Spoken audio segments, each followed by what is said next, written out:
அச்சச்சோ இந்த படத்தை நீங்க ஒன்னும் பார்க்கலையா, போச்சு போங்க அப்படி நிறைய இன்ஃபுளுசர் சொல்லியிருப்பாங்களே, சொன்னாங்களே எனக்கும் தானே அப்படி சொன்னாங்க, அப்படி போய் பார்த்து ரொம்ப டிசப்பாயிண்ட் ஆகி ஏமாந்த படம் அது இந்த படம் தான் சொல்லுவேன். சோ அது என்ன படம் தான் கேக்குறீங்க, கண்டிப்பா சொல்றேன். Welcome to mister review. நான் உங்க பிரதீப். தேடி மூவி சேனல்ல டே 26 காதல் ரீசெட் ரிப்பீட். சோ இந்த படத்தோட கதை என்னன்னா, ஹீரோயின் பாத்தீங்கன்னா ஸ்காட்லாந்துல ஒரு ட்ரிப்புக்காக போயிருக்காங்க. அப்ப போகும்போது பாத்தீங்கன்னா அவங்களுக்கு ஒரு பிரேக்கப் ஆயிருது. அதனால இவங்க என்ன பண்ணிடுறாங்க, சூசைட் பண்ணிடுறாங்க. அப்ப வந்து பாத்தீங்கன்னா ஹீரோயினோட ஒன் சைடு லவர் ஒருத்தர் இருப்பாரு.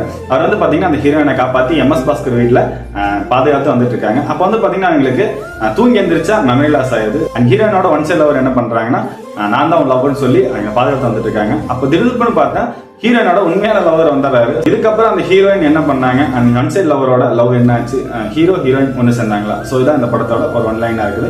ஓவராலா ஏஎல் விஜய் படனால நம்மளுக்கு ரொம்ப இன்ட்ரெஸ்டிங்கா லவ் கான்செப்ட் நல்லபடியாக எடுத்துட்டு போயிருப்பாரு. நம்ம யோசிச்சு போனா கண்டிப்பா டிசப்பாயிண்ட் ஆவீங்க.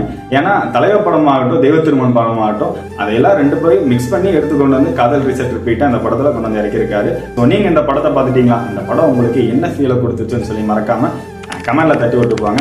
அண்ட் உங்க ஃப்ரெண்ட்ஸ் ஹாரி ஜெயராஜ் ஃபேனா இருந்தா மறக்காம இந்த வீடியோல அவங்களுக்கு ஷேர் பண்ணிடுங்க. ஸோ இதே மாதிரி மூவி ரிவ்யூக்கு மறக்காம மிஸ்டர் ரிவ்யூவை ஃபாலோ பண்ணிக்கோங்க. அண்ட் இந்த படத்தோட ஃபுல் ரிவ்யூ வந்து என்னோட சேனல் இருக்கு, மறக்காம போய் செக் பண்ணி பாருங்க.